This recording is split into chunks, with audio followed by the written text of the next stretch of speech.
If you've been following my channel and watching my videos, then I think it's safe to say that you're probably already aware that I am a bio-nano bull. But before we actually get into the video, here's what you're going to want to know. Number one, I'm extremely bullish on BNGO. Number two, don't try to correct me because I'm calling the stock BNGO. And number three, I'm now even more bullish than I've ever been before on BNGO. And yes, this does have something to do with Ark Invest. But if we're going to be completely honest here, let me just go ahead and say this. Ark Invest is just small potatoes in the overall bigger picture here. This stock, BNGO, has some huge, and I mean huge, catalysts coming up, and it could affect the stock price massively. This thing could explode. It could literally go to the moon and never come back, possibly. And I want to be on that rocket ship when this happens. I know that you do too. So stick around because I'm going to be telling you exactly why I think that BNGO is going to explode. And we're going to be starting right now. Hey, what's going on? It's Pat from Top Ticker Trades. If you're new here and you want to learn how to use stocks and options to make your portfolio go parabolic, make sure you start now by subscribing and tapping that bell so you never miss an upload. What is going on, ladies and gentlemen, Ticker family? It's time to talk about BNGO again, and I know you may be a little annoyed with the BNGO videos because I just did one the other day, and there hasn't been a whole lot of news about the company, or has there? Actually, there has. And this news may have slipped under the radar because I don't see many people talking about it. So maybe people just aren't aware. But I am. And if I am, that means that you are too. So that reminds me, go ahead and smash that like button if you appreciate the content, and it really does help out the channel. And if you're not part of the family yet, I want you to join the family. Make sure you smash that subscribe button as well. And that's all you have to do to be part of us, to be part of this growing family. We're growing financially every single day. But enough of that. Let us now talk about BNGO. So we saw some volatility in this ticker last week. On February 16th, the stock hit new highs and now has a new 52-week high of $15.69. We pulled back just a little bit the next day, and then by the 18th, we saw a pretty nice dip back into the $12 range, but that was mainly a result of the entire market being down and pulling BNGO down with it. So, of course, the market began to recover, and BNGO is now back in the $13 range where it's been sitting for a little while now. So what happened on the 16th that caused BNGO to hit new highs? Well, during the previous week, a study was released showing that the Sapphire, which is BNGO's optical genome mapping system, showed that it could be used to analyze a wide variety of solid tumors in cancer research. Essentially, in every sample that was tested, the Sapphire was able to identify structural variants affecting key cancer genes. The lead doctor in this study said that OGM will yield unprecedented insights into solid tumor diagnosis and treatments. This doctor's name is James Broach, and his work demonstrates that the Sapphire is not only uniquely capable of identifying clinically important structural variants in solid tumor samples, but also that it is able to do so with a simple automated analysis workflow. All of the details of this study were presented on the 18th of February at the BTIG Virtual MedTech Digital Health, Life Science, and Diagnostic Tools Conference, and it is very common for us to see temporary sell-offs prior to these types of events, depending, of course, on what the company is expected to be announcing or presenting on. And investors and traders will then again enter back into the stock at a lower price after taking their profits. But with the overall market sell-off that we saw on the 18th, it makes it difficult to pinpoint exactly what went on. So because of this, we're pretty much left only with our assumptions.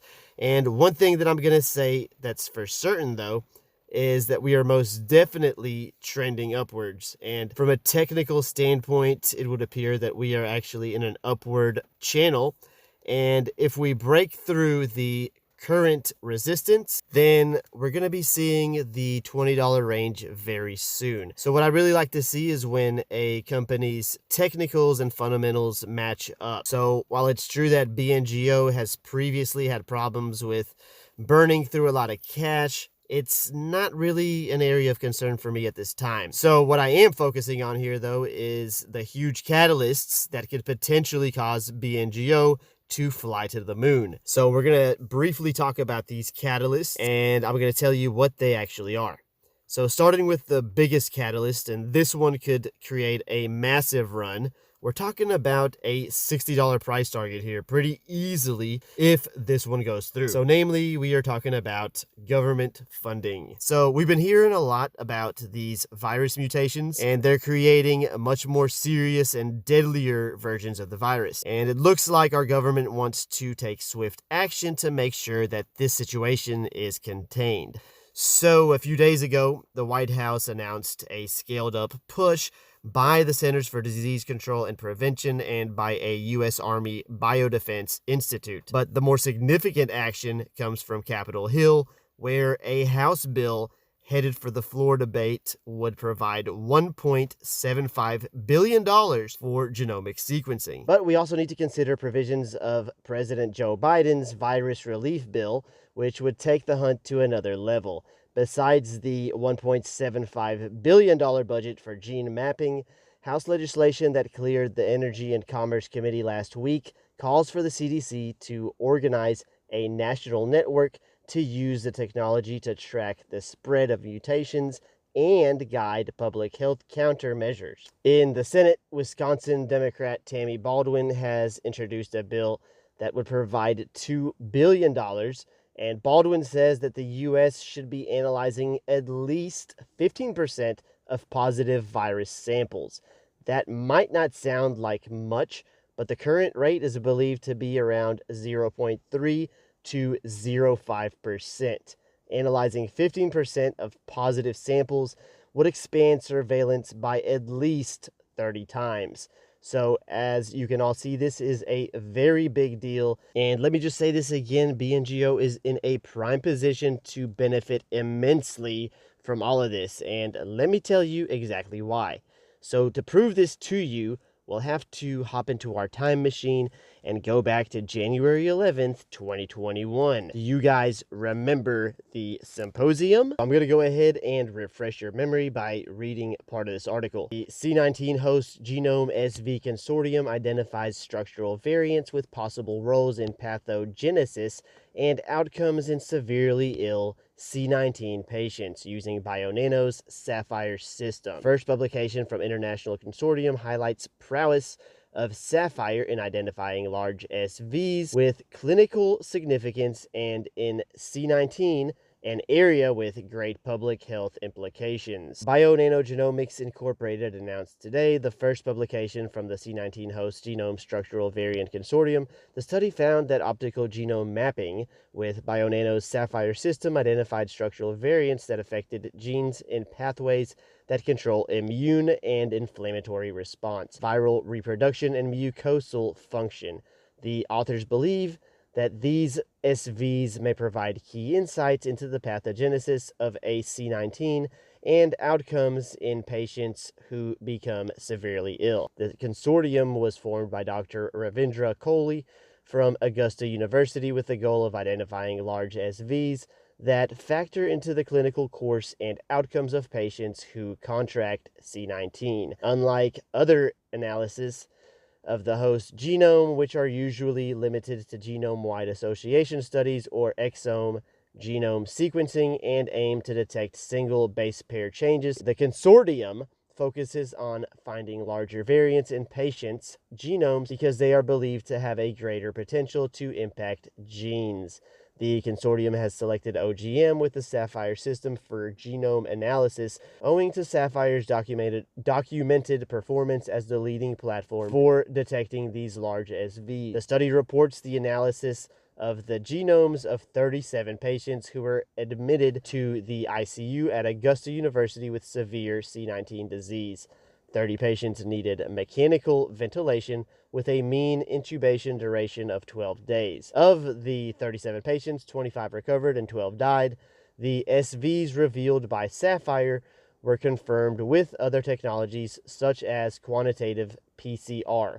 One of the most compelling findings among the SVs identified was the duplication of the STK26 gene, a key element of the toll-like receptor signaling pathway which controls the cell's response to viral infection. In the follow-on analysis of the expression of the STK26 gene in patients with the duplication, the study found significant upregulation of STK26 in all severely ill patients tested but not in asymptomatic C19 patients, implying the duplication to be a potential novel prognostic biomarker for the severe immune response seen in severely ill patients. Ravindra Kaul, MD, PhD, senior author of the study, commented, "As director of a high-volume testing lab at Augusta University for C19, I've seen firsthand the pain and devastation this virus can cause in those who get severely ill. The majority of the ICUs across the country are filled with patients fighting for their lives, yet we did not know why some become so severely ill while the same virus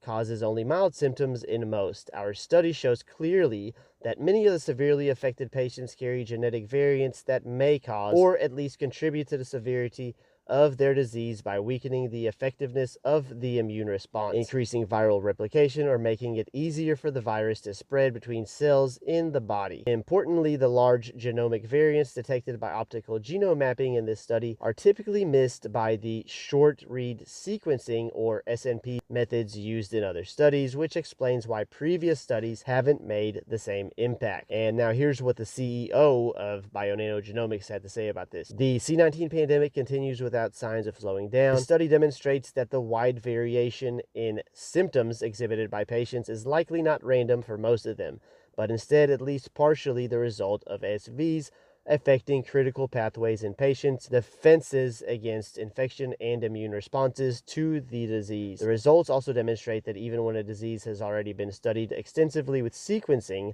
OGM with Sapphire has the potential to reveal significant insights not seen without it.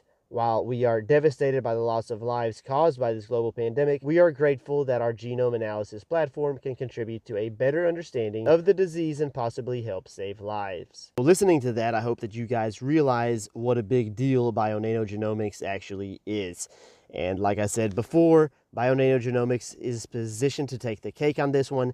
And I think that institutions know this too, because there has been massive buying by institutions going on. Now, I don't have time to go over all of this right now. I can put it in a separate video, but I still have the Ark Invest issue to cover, so we're going to jump into that very quickly. So, of course, when you're talking about Ark Invest and BNGO, you're really talking about Simon Barnett, because he is the Ark Invest analyst when it comes to genomics and genomic stocks. So here are some tweets that I took a screenshot of, and basically what's been going on, and we touched a little bit on this in the last video I put out, but essentially when BNGO started really making its move, it was because of all the hype surrounding Ark Invest buying the company.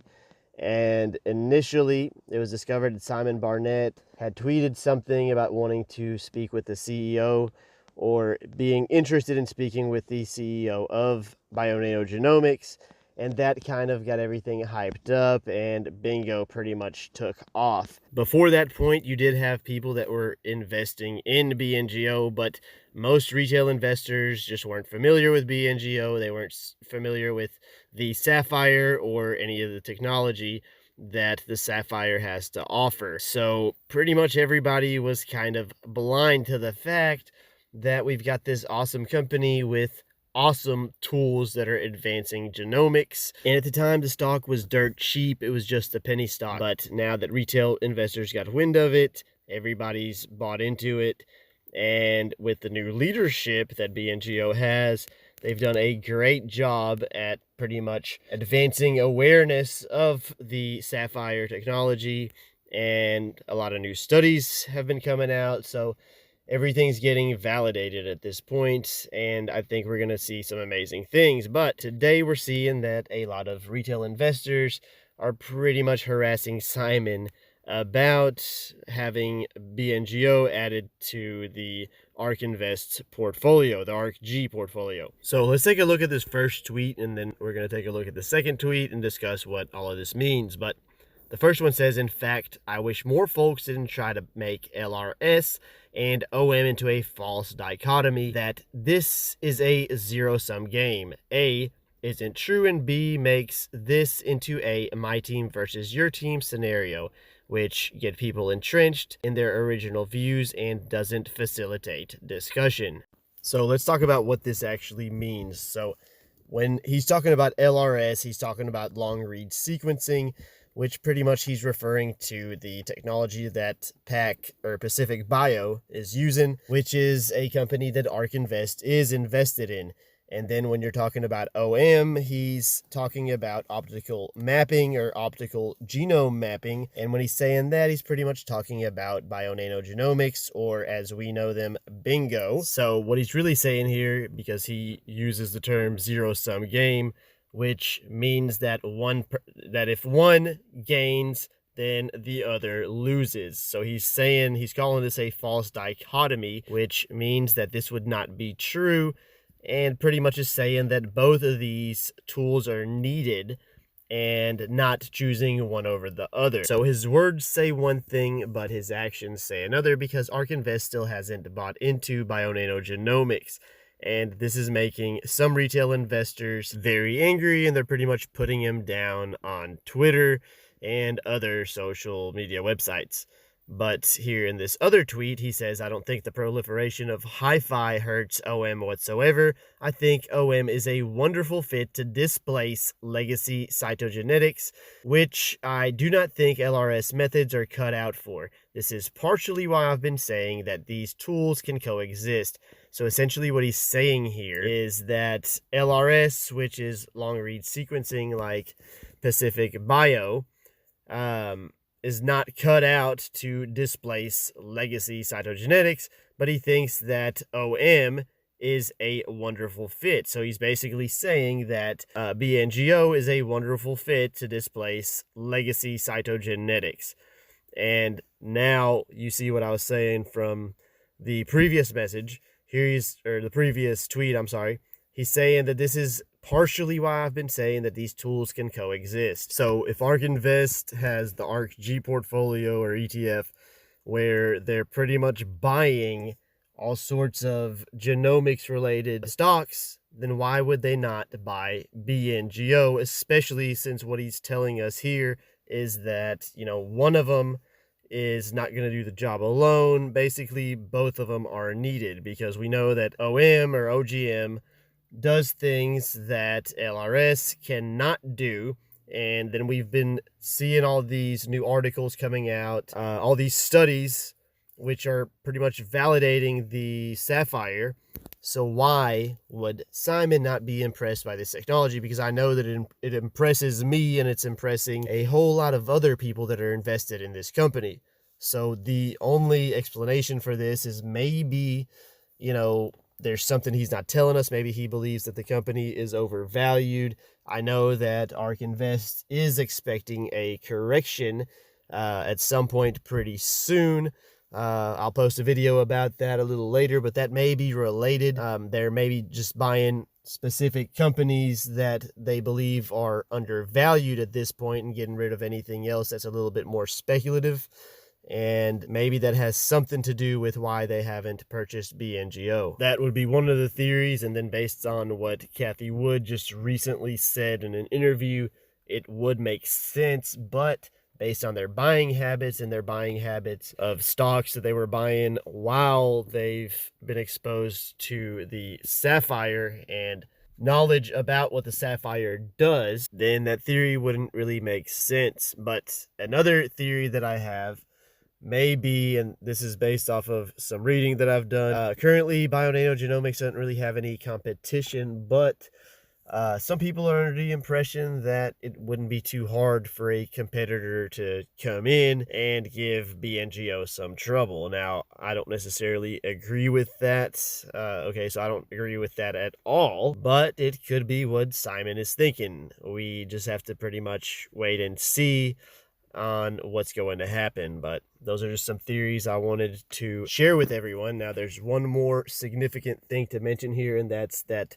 BNGO recently received a patent allowance. Now, what this means is that the invention qualifies for a patent, but it doesn't necessarily mean that the company, or BNGO in this case, is actually protected by the patent just yet. They're going to have to actually go through the rest of the process, and we're going to have to see how this plays out and if they're actually going to receive a patent. Now, if they do, then this would become another catalyst for the company. It would definitely change things because it eliminates that threat of BNGO having any competition when it comes to OGM. So this may be the thing that Simon Barnett and Ark Invest are waiting for before they actually invest in BNGO Genomics, but we'll just have to see how it plays out. Either way, it does sound good. It's a plausible theory, so we're just gonna have to see what happens. But I'm interested in hearing what you have to say about this, so what are your thoughts on the matter? Let me know in the comments below. And I'm also interested in knowing how many shares you're holding, what your average cost is, so be sure to let me know all that in the comments below.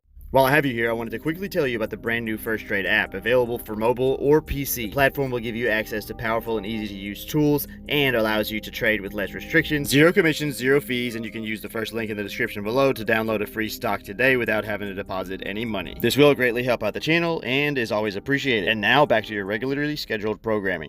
Congrats, ladies and gentlemen, you've made it to the end of the video. If you like what you watched, make sure you subscribe because I put out videos just like this one every single day. And please do me a favor and smash that like button if I helped you in any way, because it really goes a long way in helping the channel out and keeps me motivated to make videos every single day. Now, there's a lot of work involved, a lot of research, and a lot of time and effort into editing and putting these out daily for you guys. You can subscribe from your screen right now, or if you want to watch one of my other videos, I'm sure YouTube has some good content picked out for you on the left-hand side of your screen now. Thanks for sticking it out with me till the end, and I will see you guys in the next video.